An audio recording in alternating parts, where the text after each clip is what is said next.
Quand un homme a une sexualité très variée et une femme a une sexualité très variée, on les voit pas du tout de la même manière. Et c'est ça qui est anormal, tu vois ce que je veux dire?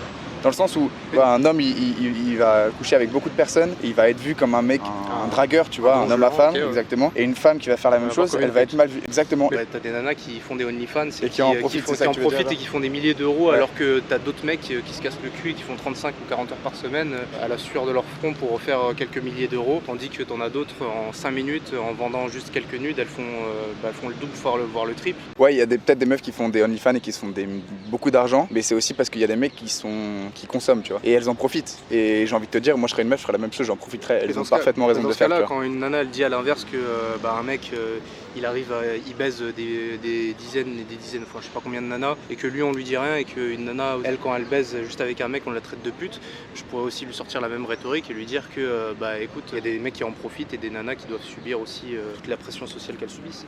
Dernière question, c'est quoi un rapport sexuel égalitaire pour toi? Ah, c'est une bonne question.